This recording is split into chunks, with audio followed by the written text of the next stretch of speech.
Smollett. What's up, Reggie Wright Jr.? How you doing? Good, brother. How you been? I'm doing pretty good, man. Last week on Streets and Scholars, we had spoke about FG and I spoke about this album, Two Gangster for Radio, and I know you had a big part of that, so I wanted to chop it up with you for a few minutes about like take me back to that time when this album came out. I believe September of 2000 is the release date. Yeah. I remember that album. Yeah, I heard y'all little episode about that as well. Had some issues with it. Oh, okay. Well, let's start off with the issues. Okay. Well, first of all, FG misspoke. I guess he said Keita Rock was real instrumental in putting that album together. Keita Rock was around. He was one of the homies, but he didn't have that type of juice around the company at the time. Well, But how I did don't Keita know. Rock from '60s get involved in that project in the first place? Well, he was around. He was hanging around. Keita Rock was hanging around, and you know, he got me and him got real close, and he developed a relationship with Suge. He came around through Daz, to be honest, and he was hanging out with Daz, and Keita Rock was a real good dude, and he was, you know, we was creating alliances, and he had a good relationship with the Crips, and the '60s, and he just kept being around and being persistent, and he got up under the wing, and I had hired him over there to be working with the street team and promotion. So Okay. yeah, that's what was up with Keita Rock. That's how he came around. So what was the tension like with guys like Keita Rock? Because the El Ray incident where Jamerson from '60s that happened in '96, '95. Uh, 90, it was before Tupac came, so that would have been like 95. Yeah. So tension must have been a little bit high with guys like Keita Rock because of that incident. How did you kind of work all that out?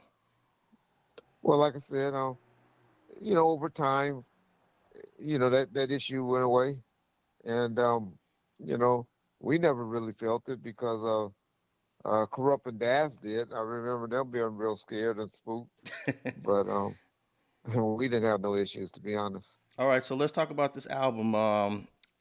This is while you're the CEO of Death Row, right? At this point. I ain't never been no CEO. What I would you? mean, Suge was always the CEO.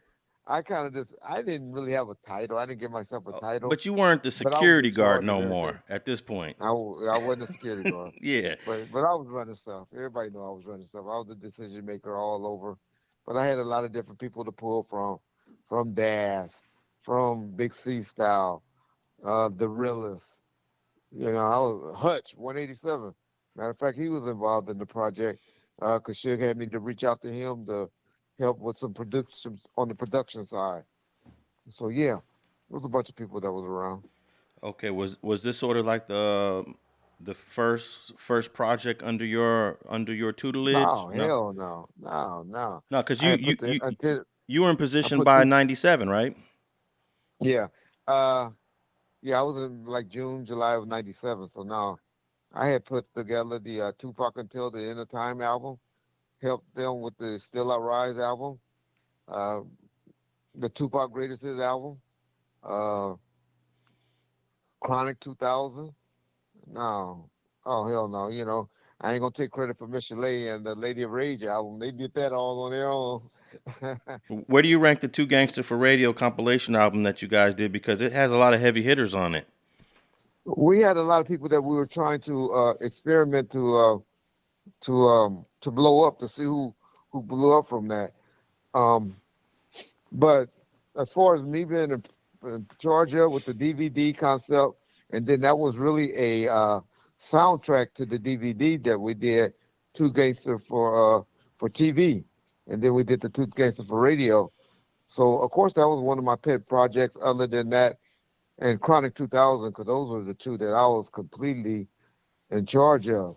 Um, Dad's album came out under my watch, but I approved videos and stuff like that. But he mainly did the production side. But those two albums were the two that I was totally responsible for and running things by Suge and get permission from him to do. Um, so of course those two albums gonna always be dear to my heart. Then of course I also put together the Dog Pound 2002 album and the the Snoop Dogg Dead Man Walking album. But those, so those was 4 albums. But I'm gonna always take credit for Until the End of Time and the Tupac Greatest Hits album because I know those albums wouldn't happen without my influence because Suge was a very, very stubborn man during those days, especially with Interscope and Maru. Okay, now you mentioned Daz. He's the producer on one of these songs. One of the questions I have about this compilation is, although it's West Coast influence, you have Ja Rule on this album. Yeah, The Locks are on this album. What was yeah. what was the thinking back then about Well, that? that's when the Rough Riders was coming into town when we going to the locks. And me and this dude named Ja, it was two brothers that kind of ran Rough Riders, D and Ja. They used to come to California and LA, and we used to look out for them. If you don't know what I mean by that, because of the relationship that the Rough Riders and we had with DMX and all of them at the time. And then, of course, when we went to New Jersey and went out there later on, when Suge got out, they looked out for us when we came out there, were giving us things to put in our pockets. So, yeah, so we had a working relationship with Rough Rider. They were hot at the time, and so that's why we messed with them. Uh, and then Ja Rule, and then he was hanging and was cool with them. Um, the Irv Gotti situation because they were always trying to get stuff cleared, and we was using pop songs or beats and stuff like that, and we developed a relationship like that. I even think Tretch was on a couple of the songs. I'm not for sure which one it was. Tretch and Scarface, those were two. They used to always look out whenever I called and be like, "Shit, just send those over to ADAT, and we get our vocals on it and get it back." And so I don't know if it's the Chronic 2000 album or the Two Gangsta Radio with Tretch and Scarface got on a couple of songs for me. Now But yeah, looking back at this album, that's 22 years ago. How do you feel about the heavy dissing of Dre and a couple other dudes? There's a few tracks here where it's all about dissing and going in on people. yeah, I'm not one to regret what things that we do. I just like to speak on the truth. What I mean by that is when I talk about something, that's how we was feeling at the time. Suge, was his company. He was hating Dre. He was hating Snoop. He was doing that. Now things that may have changed, things may have been wrong, or we should have been more adults than anything. But that's how we felt at the time. So that's was the songs that how artists were able to get me and get Suge to approve being on the album by doing songs, like It's Easy to Be a Soldier When It Ain't No War, with my boy Swoop G and Lil C Style and the Realers. They knew they do stuff like that. The Realers knew. He say something called F Dre and all of that, or Hollywood, and which was on Chronic 2000. Talking about all the gay people and all of that stuff, telling about people from Hollywood that that's how Suge was feeling sitting in that cell, um, and that's how they were able to get position these on the albums. Now you got So yeah, that's what there's two Tupac tracks on this song, but they're obviously yeah, from '96. correct. How many songs of Tupac did you have to choose from that he already recorded that had never been released? Well, I pretty much always say that they all gone or used up. It might be a little bit here and there, but those were two. It was I know Thug Nature, I think it was. And Uh, Friends, who been there? Oh, was it Friends? Friends and Thug Nature. Okay, that was on that album. So that was, of course, put there to try to push the album. So when people always say, y'all had problems with Afeni and she was mad and stuff like that, she wouldn't have allowed us to put those songs on those compilations if we had issues with them. She didn't charge us anything for those songs or anything, for her for us being put on those. I also did 2 songs on Chronic 2000 that was Tupac songs. So they were also put on the soundtracks or the compilations. But they were mainly put there to be honest, to help the sales of the albums or to get some type of notor you know, notability or being notarized or people talking about it, and to help the sales with the retailers for the retailers to to purchase the album. So, what exactly did you have to deal with Afeni for? Because in 2000, all of Tupac's songs were still under death row ownership, right? Correct. But what we had to deal with them for because we made an agreement with them that all of the songs that came out would be put up under Amaru and Death Row, like a joint venture type album. And then at the end of a 10-year period, the songs was going to revert back to her that hadn't been distributed prior to that, that wasn't on All Eyes on Me or Machiavelli. All of those songs that was put out post those two albums, that she would be able to get back ownership after 10 years. And we could only purchase for $1, I think it was, um, an album worth of songs that we would own as our master's recordings. Now, the only reason why I resurrected this album from the dust is because I was trying to figure out what is still in the catalog for Snoop, if and when he ever does get to own the music rights. And this is actually currently in Death Row's catalog. Is that correct? That's correct. That's a catalog item that has never really Amazon. You can buy it on Amazon, but I never find these songs for streaming purposes and stuff. Which I understand Snoop pulled down, which I think is a good marketing tool on his part, where he just take everything off the internet, make people want these songs again, and then put a big push out on the particular songs and see what sells. He probably wouldn't want to put those songs out, but the public should demand that he put those albums out. Prior to me going to jail, the thing that's crazy about this, me and I had went and met with E1, and they were in the process of telling me to tell them the list of songs that wasn't online being streaming, and they were going to do a deal with me to do it. And so once he put it out, and I started back up that conversation with them, and they said, "Well, let's see what happens, and then whatever songs that don't come out, they're going to license. They're not going to give them to me, but they're going to license them to me, and then we'll see what we put out." But it's not the deal is not like everybody think, where it's a straight up ownership. It's really a compensation thing where everybody involved is going to make some money. Um, you know what I mean by that is Snoop going to make money for doing his services and being in charge of it. That company, MNRK or MNK or whatever the name of that company is, they're going to still, generate and make money off of it. And people always saying Reggie hating, and he's mad and he's turning over in his grave. Well, y'all go do some researches on some names, even on this particular album. Who y'all think is Myron? Yeah, I Who? ain't never heard no producer called Myron. Yeah, I ain't never heard no producer called 99.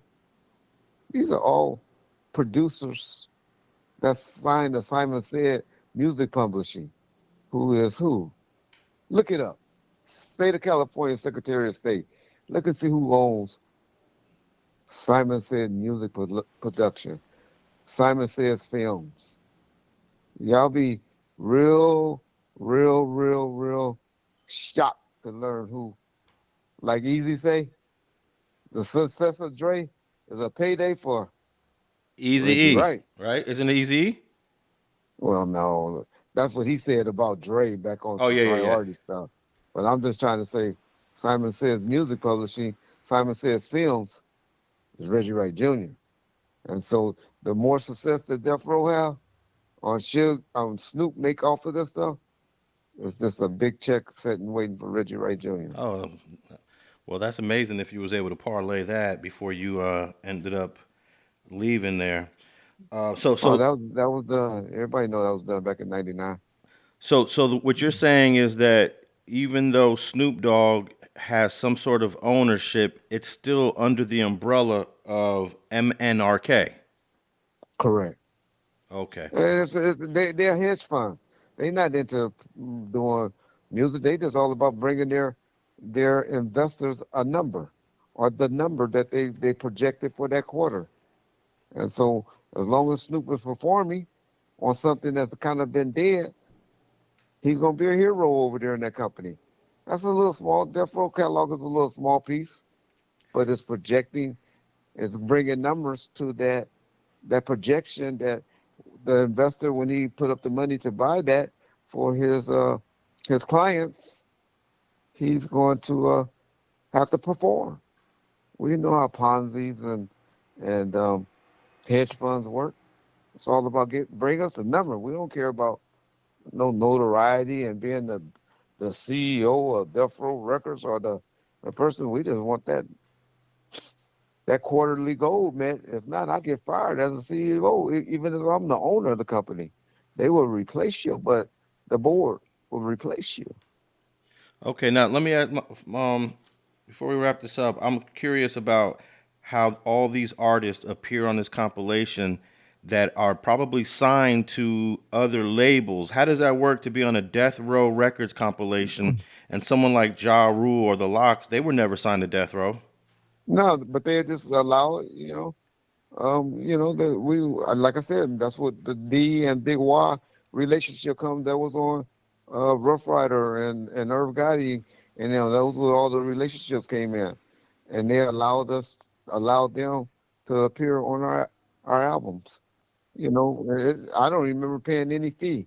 It was all about just relationships and where they just gave it to us and said, "Oh, here, y'all can put this song on it." I think at the time it was one of those Jadakiss was doing a solo album, and I think the trade off for that was Suge was supposed to be at the beginning of Jadakiss solo album.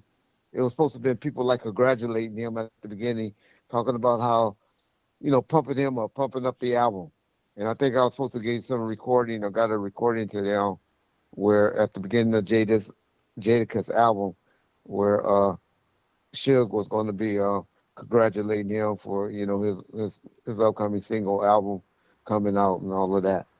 And I don't know if it ever happened or if it ever came out, but that was the deal with Rough Riders. But like I said, Big Y and D I probably talked to them at least once or twice a month. The whole time when Rough Riders was on top of the game. All right, lastly, other than this album, Too Gangster for Radio, what else is still left in the Death Row catalog? Because there's no Dre in there, there's no Pac. What is still there? Unfinished albums. No, the in terms of I mean, unfinished music. You no, mean? no, Or finished oh, music. What's and that's still left of unfinished music. value in the Death Row catalog? Not shit.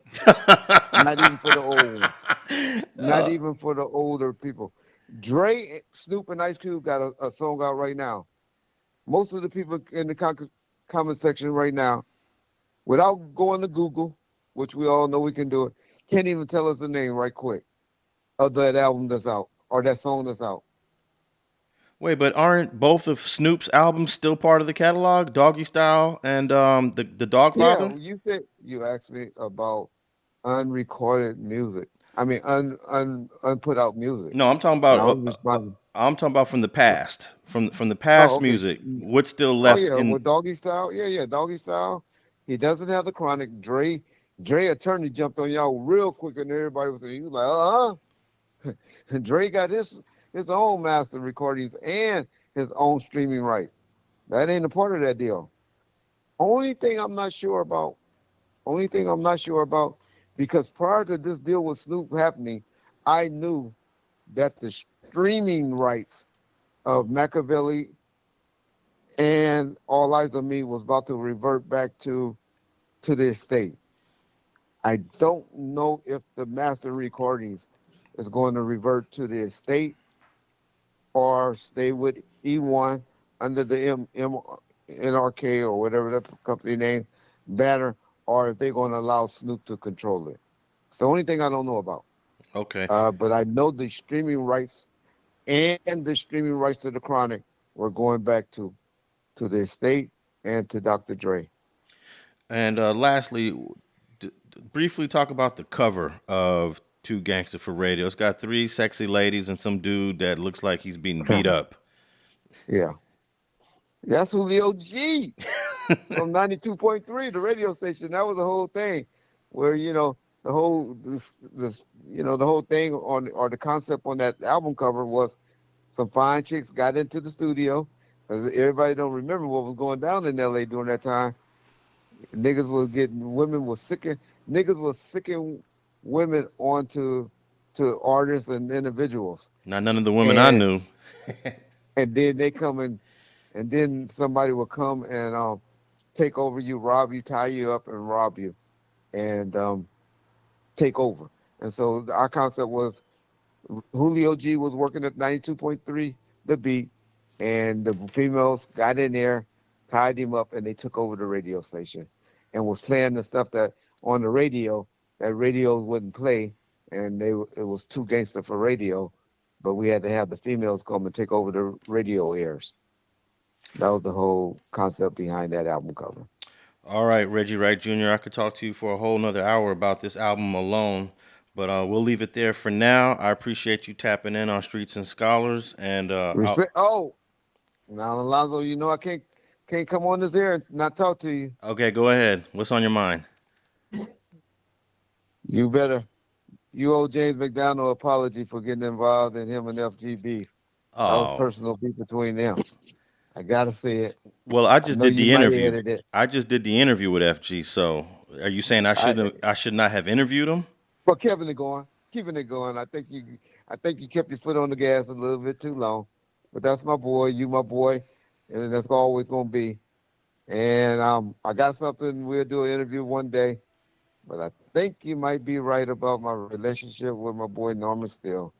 He did something to me this week that I'm not really happy about.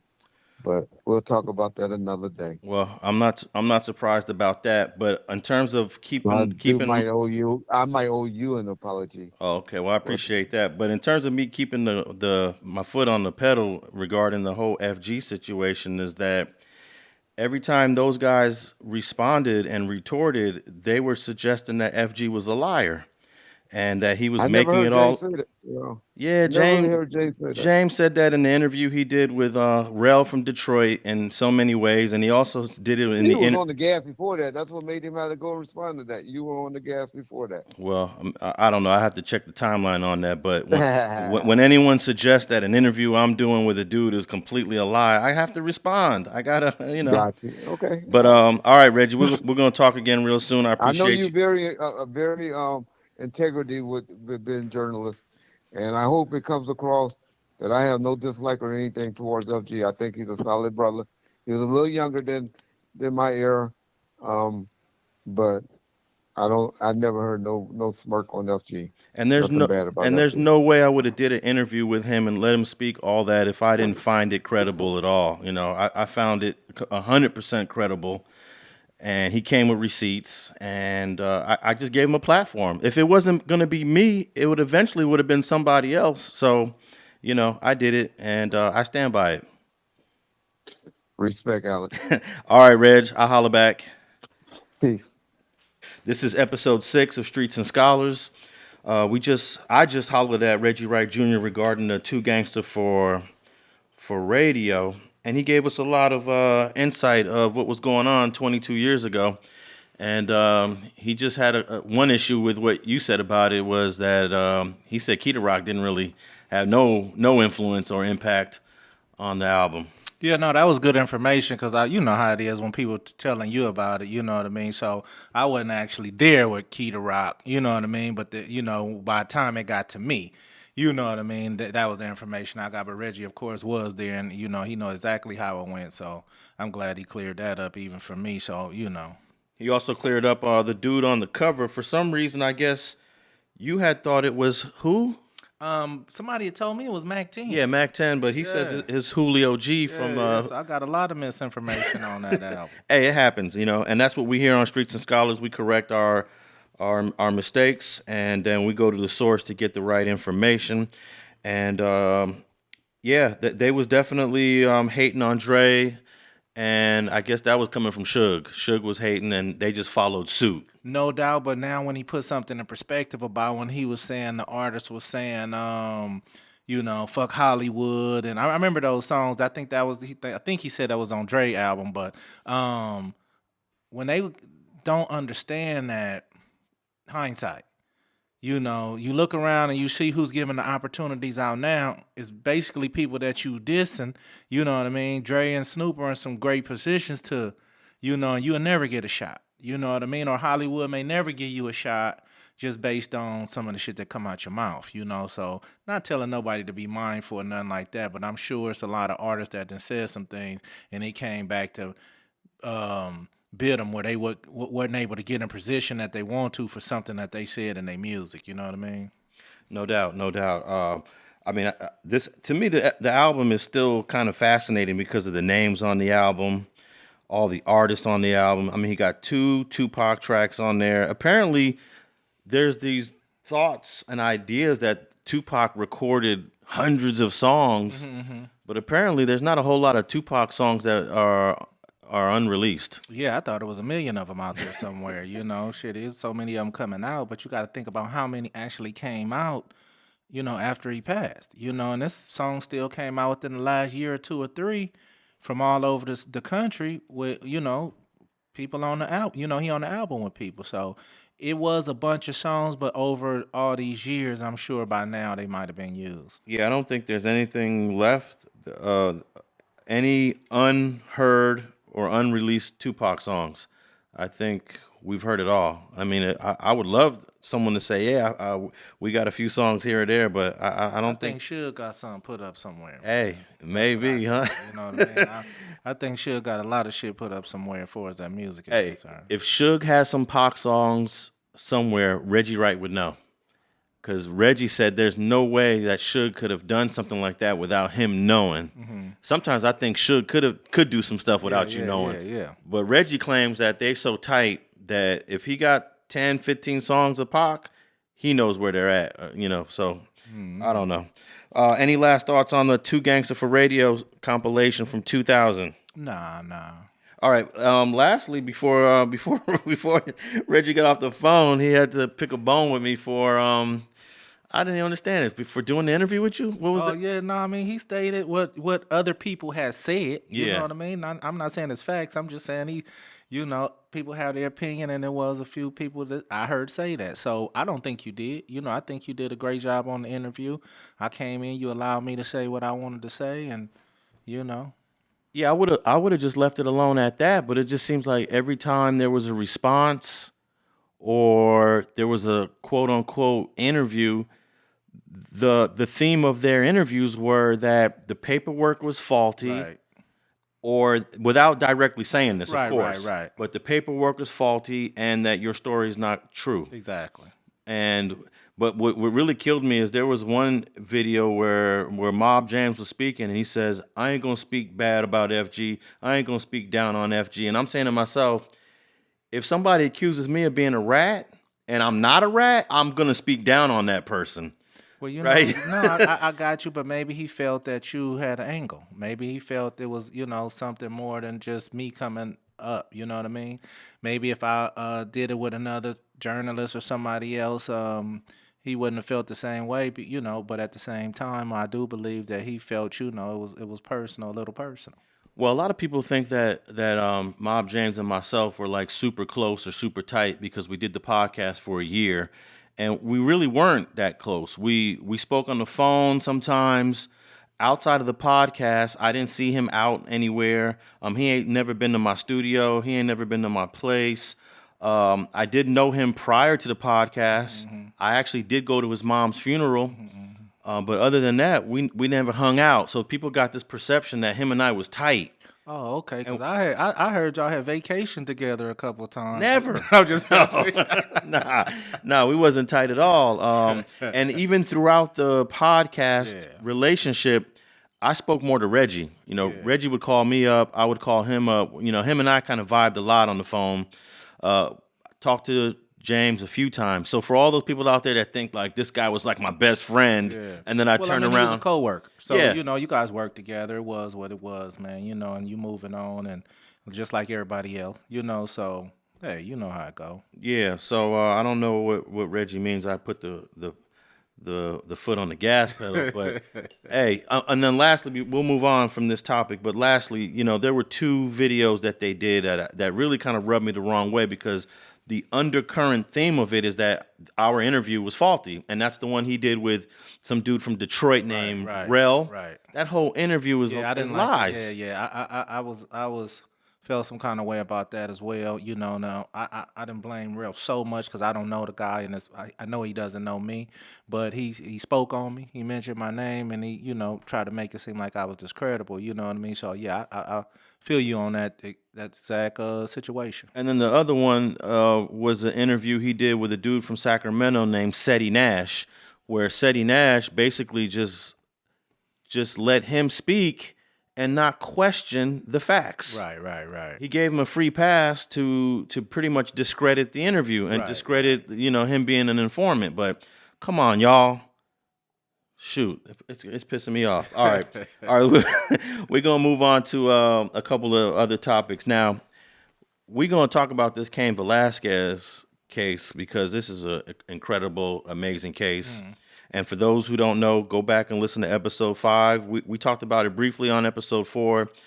But Cain Velasquez, who is charged with shooting the alleged chomo of his 4-year-old son, is still in jail. Yeah, no doubt. There was rumors running around that he had got bail, and I was happy for it. I thought he was out, but apparently right now they still got him locked up. Where, somewhere in Santa Clara somewhere? Yeah, he's in the Santa Clara County Jail. He is denied bail, but his next court date is on April 12th. So I believe that he will get bail because everyone is entitled to bail. I mean, I'm sure they pushing for it. You know what I mean? No doubt. Yeah, I'm just surprised that how sometimes as soon as you get arrested, the judge at arraignment, you get your bail. Right, no doubt. But for whatever reason, they decided no bail on Cain Velasquez, and they're making him wait till April maybe. Yeah. I'm probably trying to see how he responds and how he acts up until then. What his disposition is. Probably listen to his phone calls. See if he in a state of mind where he's saying I'm gonna go after him again, or look, I know I messed up. I really need to be home with my family. It all depends probably on his attitude and his response towards the situation. If he have any, I can't say remorse because I don't expect him to have any, but maybe if he just have an understanding that I did wrong, you know what I mean, they might take that into consideration.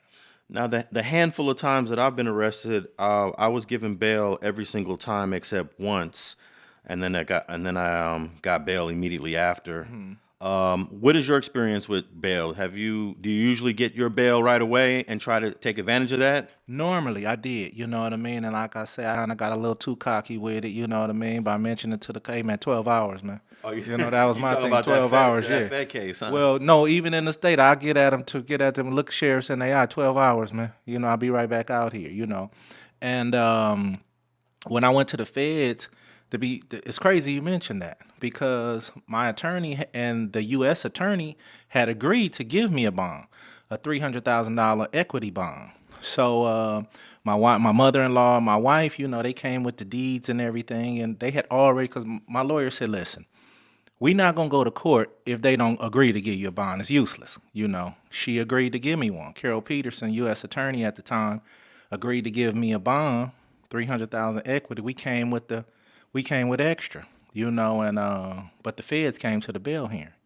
And went and had a sidebar with the judge, and the judge said he's not a flight risk. I believe he'll be at court every single time, on time. I'm concerned about what he's going to be doing in between those court dates. And they came in and shut it down. Whatever they told that judge, they had agreed to give me one. They shut it down right then. So initially you was given a $300,000 bail? Yep. And then they took it back? They took it back when the feds came to the hearing. They actually showed up. So they went, like I say, talked to the judge, and they swayed her to, don't let me get it, And did they actually speak in open court saying we think that FG should not get bail because of XYZ. No, but when she said I'm concerned about what you're gonna be doing between the court dates, she pretty much told me that they probably thought that I would go hunting for somebody or looking for somebody to, you know. So at this bail hearing, you had already figured out Mob James was part of your case. No doubt. You spoke to Drew about everything. Oh yeah, no doubt. Because this a couple months later. Okay, it's a couple months later. Yeah. Okay, so your whole everything's unraveling for you, and you figuring it all out. Right. Okay, so I can understand. Okay, they're basically in my opinion, they basically like, okay, he knows who informed on him. If we give him a bail, this can go bad for everybody. This can go bad for everybody. I already knew what they said as soon as they said it, and at that time, you was probably on one, right? You know what the thing about is like, my wife say this all the time. She says almost probably good that you did. Yeah. You know what I mean? Because you're not thinking, man. All you thinking is, I can't believe this, you know. But what the U.S. attorney did jump up and say, because I was a homeowner at the time myself, I had, you know, a few hundred thousand worth of equity myself.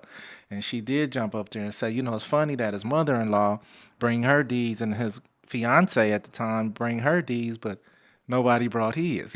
I said, well, they be working, man.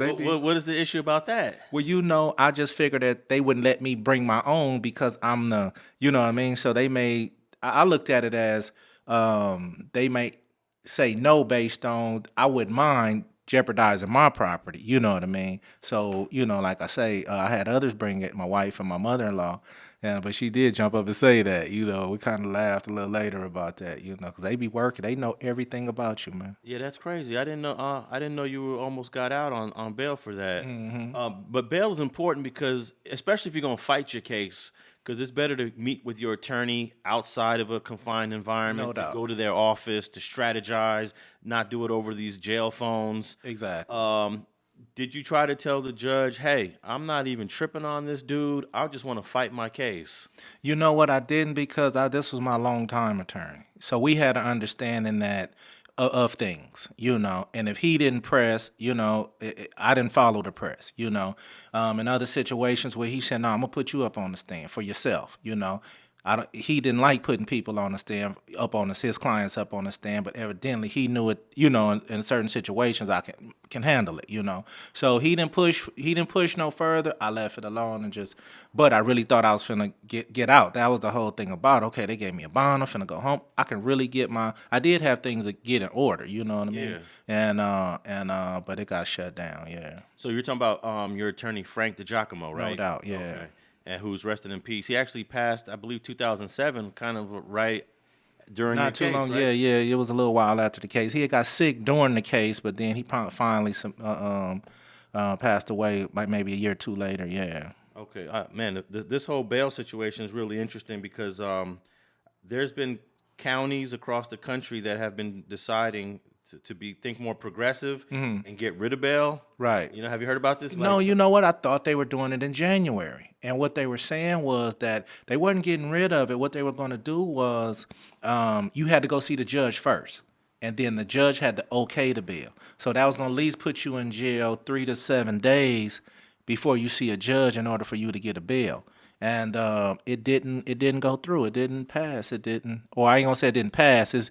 They didn't put it into effect, you know. Okay, I thought it was going to go into effect, but I haven't really been keeping up with it. So I think that Cain Velasquez will get a bail when he goes to court on April 12th because it's part of the Constitution. We're all entitled to bail, except in crazy cases. Right. I don't think Charles Manson was ever going to get a bail. No doubt. Serial killers don't get a bail, but you can get a bail for a double homicide. Well, you know, to be surprised at how they do and how they don't. Well, you know, O.J. Simpson didn't get bail back in the day. Right. That's what I say, but that was a high profile. Yeah, that was a big But case. he's not a flight risk, though. No, but at the celebrity. same time, double murder, you know? Yeah, but the whole thing is about being a flight risk and having an opportunity to fight your case. Yeah. You know.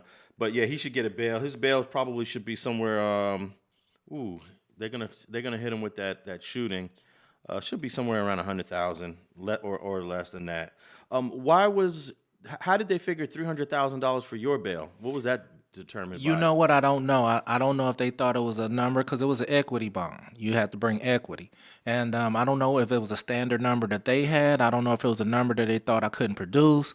I don't know how did they get to that number, but that was the number that was agreed. I don't know if my attorney negotiated, like maybe they said 4 or 5 and they said, well, no, how about 3? I'm not 100% sure on that. Because that's kind of high though, 300,000 just for a little dope case. I mean, I thought it was, man. It was ridiculous. You know what I mean? Yeah. All right. Hey, we were talking about the January 6th Capitol riot that happened at the Capitol building last year, and what was that? No, it's going on. Yeah, a year ago. We talked about a lady that got killed.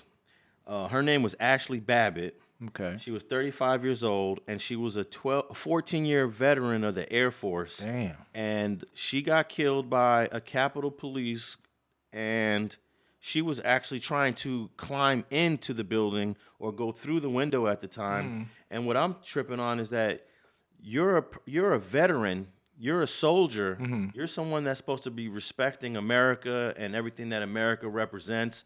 But at the same time, you're a part of this Capitol thing, this Capitol attack.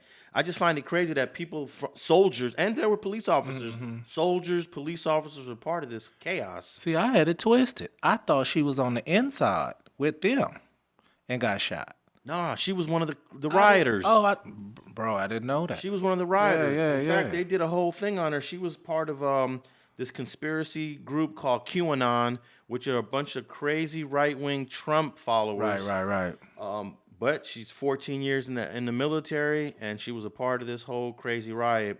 And it turns out there was a lot of people, a lot of soldiers, a lot of cops. police. Yeah. America, bro. It was a piece of America that was trying to do that. Yeah, you know? but we didn't mention her name. I thought she was on the inside and got popped. Well, Nah, she was one that I looked up a lot of articles, and a lot of them say that she deserved it. Right. It was a justifiable shooting. She was going through the window, and she was part of the chaos, and she got killed. She's the main person that got killed. Before I go on to the next one, everything good back here? Everything good so far. All right. If I touch this, is it gonna go off? No, you don't gotta even. That one's good. So we brought her up because we were talking about Guy Reffitt, and his sentencing will be on June 8th. Yeah, I'm waiting on that. Yeah, so we're gonna pay attention because you still got the numbers wrote down. Or you said he's gonna get 15 years. Yeah. And I said he's going to get 9.5 years. And for those who don't know what we're talking about, you got to go back to episode 5. And we went into depth about Guy Reffitt. This is the dude, this is the white guy that decided he wanted to take it to trial. Yeah. Which is usually, I heard that when you got a Fed case, it's usually not a good idea. Not a good idea at all, unless you want that extra time. But let me be clear. People do go to trial so they can leave their appeal rights open. Yeah. Because when you take a plea agreement, most of the time you're giving up your appeal rights. So I do know people that say I'm gonna take it all away so I can keep my appeal rights, and that's the positive with that. In his position, I think that wasn't the case. I'm not sure, but I think they're gonna make him pay for it though. Yeah, well, I hope he does pay, because some of these almost 800 people who've been popped for rioting the Capitol building, they've all been getting sweet deals because they're taking them, but this guy took it to trial. But John Gotti used to take the feds to trial, but he pissed the feds off. They didn't believe in that shit. They didn't believe in taking deals. Nah. And they used to get bust upside their head. I mean, some of them could have got 10 some of them got 30 when they could have got 10. Well, they washed John Gotti up on that last one. Yeah. They gave him life without. Right. So he was never going to come home. No, he wasn't. But at the end of the day, they say he still beat him. He only did 10 before he passed away. They say he still got him. That's crazy. So he still won, huh? He still won. Because he only did 10. Yeah. Hey, he did a lot of his time in Marion, and I always hear crazy stories about Marion. I know you never went to Marion, but you must have heard about what was going on in Marion. Oh, no doubt. I had some of the homies that came from Marion, and you hear all the stories about him, man. That's over there in Illinois, I believe. Yeah. And it was rocking and rolling over there, So, you got different prisons, different situations, and some of the names it just go down like that, man. Lewisburg, Marion, Terre Haute back in the day. These. What about Leavenworth? Leavenworth back in the day. A lot of these prisons are older now. So, they building new prisons, building new, stronger USPs. So Marion may not be a USP anymore. It could be, but, I know some of them like Lompoc, legendary USP it's a medium now just based on, it's 100 years old, man. Okay. Now there was this one funny story when John Gotti was in Marion. A brother beat him up in the bathroom, and he beat him up pretty good. Touched him up good, bloody nose, lip, everything. So when the police came and got him, they asked John Gotti, "What happened, man?" He said, "I fell down." And that's it. Yeah, he said, "I fell down." Yeah. He kept the code, man. As much as we hate John Gotti, and I say we meaning American society, that's one dude that stood to the code all the way to the end. Well, to be honest with you, I'm over here smirking, man, because I was actually growing up, a fan, basically. I didn't know all the politics on the racism side of it and those sort of things. But watching the movies, man, hearing the name, it was more the honor, the code that they stood by, man, that I always liked about them. Always watched the documentaries and the movies and How do you feel about Sammy the Bull? That was his right-hand man, but he turned state's evidence. You know what? Sammy was a cold killer, man. And, but once he did that, I mean, look, I walked the yard with dudes from different crime families doing 40, 50 years. These dudes came in at 22, man. They 42 now, and they still carry a solid. And they able to walk those yards. Yeah, they probably couldn't win a fight, but just the respect that what they did and how they stepped to the code, they walked the yard just like everybody else, and it's respected. Sammy the Bull, hey, like I say, he chose to, do what he had to do or felt he had to do, but I think he should have did what the rest of them did and rolled it out and took it on the chin. Yeah, I definitely agree with that. If you live in that life, know. He knew what he signed up for. You know what you signed up for. And you even signed up for John Gotti might turn on you. You might turn on him. Exactly. That's part of the game, right? Yeah. But what's crazy to me is that they wanted John Gotti so bad they was willing to allow him to testify and admit to 19 murders, and he only got 5-year sentence. He only got 5 years. Well, that lets you know what America will do. It lets you know that when they have a bigger objective, a bigger perspective, a bigger something they want, they ain't gonna stop at nothing to get it. I feel like the Fed should be embarrassed that they were willing to allow a guy like Sammy the Bull basically walk for being a part of 19 murders. No doubt. I mean, but like I say, it shows the hand of America, as far as what they will do and what they won't do, what they will allow and what they won't allow. Just like they giving all these sweet deals to these Capitol rioters, you know what I mean? They only gonna make example of the one dude. I feel one or two, three people. The rest of them, like you say, you never gonna hear about what kind of deal they got. You know what I mean? Yeah. Well, hopefully, Guy Reffitt will get something that is satisfying for us at least, a real sentence, and he gets sentenced on June 8th. And he will definitely be going to at least an FCI, right? Right, but let me clear this up. I don't want to sit here and say I want to see the guy get 50 years, 40 years. Yeah. You know what I mean? What I'm basically saying, because, I wouldn't give a damn if he went home as far as, how the feds play it and how the judicial system works. What I'm saying is I want them to be fair on how they sentence us. I got 10 years for 98.8 grams of cocaine. You know what I mean? And this guy can go up in the Capitol and raid the Capitol and get 7, or you know what I mean? That all I'm saying is either make it equal, you know what I mean? Bring them up like they do us, or bring us down like you do them. That's basically what I'm saying. You know what I mean? But I want to reiterate that, I'm not an advocate for, people just getting a whole bunch of time, man, from the United States government. That's just why I feel. Well, the way I feel about it is that I don't mind seeing a guy like Guy Reffitt get a whole lot of time, because oftentimes I feel like the justice system is an unequal system where it punishes and oppresses people of color more so. No, you're absolutely right, and I look at it in those areas too. But I also respect his gangster. Yeah, you know what I mean. I ain't gonna bullshit you. I'm like, a pistol. Yeah, hey, man, to the Capitol. Hey, and got the troops and told them, come on, we gonna put it on the line, and they went with him. You know what I mean? Some people can't go to the hood and get 6 people to go to a burger stand in another neighborhood with them, opposed to this dude got a crew 800. I mean, I ain't saying he did everything himself, but at the same time, So in that aspect, you know what I mean, But see, I like that he kept it gangster, but he kept it gangster over an issue that was not even true. It wasn't real. Right, Like right, this right, election being stolen. No doubt, no You know? doubt. So that's why I want to see this dude get washed up. But these people aren't the first ones to really try to do something gangster at a Washington D.C. or government establishment. Because the Black Panthers up in Oakland, I think it was 1968 or 69. They walked into their Capitol building with shotguns during proceedings, and at that time it was legal. Oh shit! It was legal to be armed and to walk into a government building with guns. Yeah. And then Governor Reagan changed the law back then. Man, Reagan changed everything. Yeah, but I thought that was pretty gangster when the Panthers went up in I believe that was Sacramento with pistols, with shotguns, which was legal at the time. But this also reminds me of a woman named Lolita Lebron. I think this is like 1955, 1958.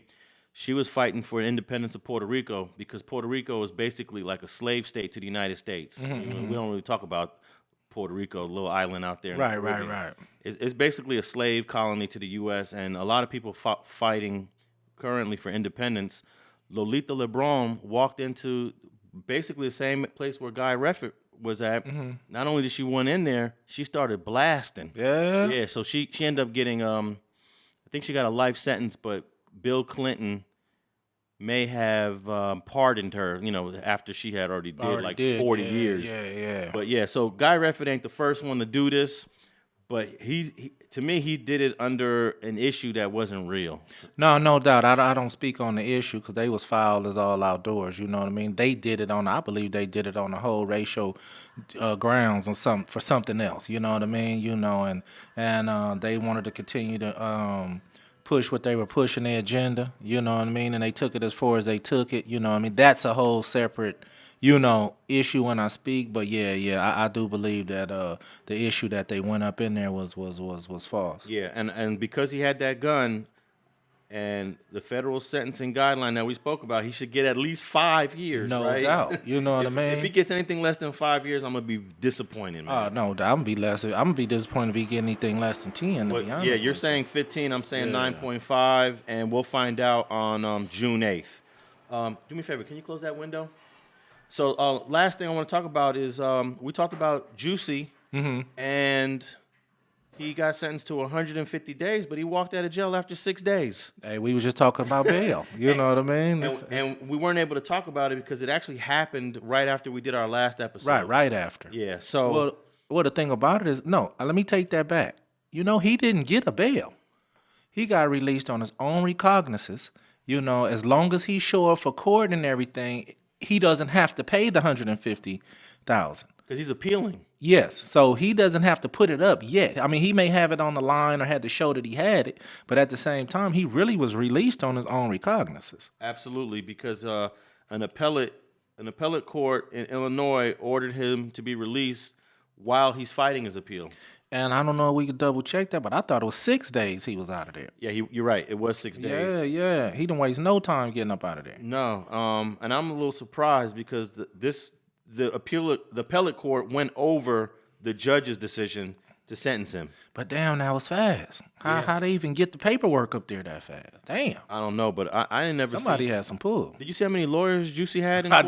I did. The dude had like 5 lawyers, and everybody was fighting for him. I ain't never seen nobody with 5 lawyers except OJ. Hey man, somebody, shooting him that bread over there to make it right for him. Now, what the lawyers are arguing, and we don't know where this stands, is that they're arguing double jeopardy. But they do have a point. You know what I mean? Like I say, until I got fully involved and started investigating and checking out the case, investigating the details of the case, he already had been sentenced to probation and community service. Yep. So how you double back and give him another sentence or send him to, another court to give him more time, unless is a jurisdiction issue, or I'm not sure at all how that went down. Well, I think there was some shady stuff that happened in his initial charge. There was a prosecutor named Kim Fox, she was friends with Jussie's people. So they basically gave him a pass the first time, and that's when they gave him. Would they give him probation or probation community and service? community service. Yeah. It turns out that No, I'm sorry, a fine and community service. yeah, it turns out that because all of that was done sort of like a backdoor deal, and it went against the Chicago PD's investigation. I don't know if that sentence was even justified. Well, the thing about it, if the judge knocked that gavel and gave you that $10,000 fine and community service, it was justified. I do understand a lot of backdoor things happen, a lot of deals get worked and all that. I understand that part. But once he hit that gavel, that sentence is in the books. I think you might be right. It's difficult because technically he was sentenced. He was, and from what my understanding was, say if another court wanted to come supersede it, the other case would have had to been dropped first. I know even I know sometimes even when the feds do that, the state will pick you, grab you for a gun case, the state gonna dismiss the case. Then the feds are gonna come charge you. He was never his case wasn't dismissed. He was dismissed. He was charged, found guilty on that, or took the deal. Well, part of his appeal is arguing that when they brought in the special prosecutor, which is the prosecutor after Kim Fox, that was not valid because now that exposes him to double jeopardy, meaning that, hey, we already got fined, we already got sentenced. But I'm wondering, does that mean that he pled guilty? See, that's the thing I don't know, because I don't think Jussie ever said, I'm guilty. Right. And I think the prosecutors are trying to find a loophole to go around it. I mean, if he pled no contest and they slapped that gavel, I mean, it's the same, it's a conviction for that case, but just not a admission. So it could have went that way too. So I'm not 100% sure either. You definitely have to check back into that. But he's out, bro. Yeah. So there might be a chance that if it is double jeopardy, he will end up getting this conviction overturned, and he could now claim innocence all he wants again. I mean, I don't think he's going back regardless. To be honest with you. I don't think even if they do wrangle up something where the conviction sticks or something like that, I don't think he's going to go back in the cell.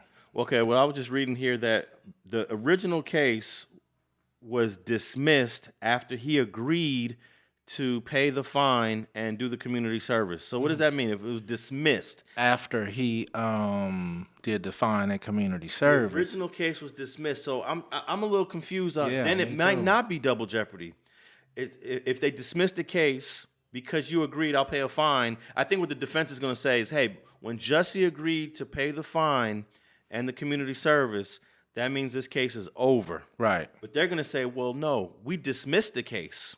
This case never came to a conclusion. We just dismissed it, and we just gave him the fine. No doubt. And in most cases that's dismissed, you usually have I've had a case dismissed on illegal search and seizures, but they still got 1 year to come refile it. Correct. So he may be in that situation where all they doing is refiling it with a different attorney, and that attorney gonna go hard. He not gonna sweep it under the rug like that. So that's highly possible.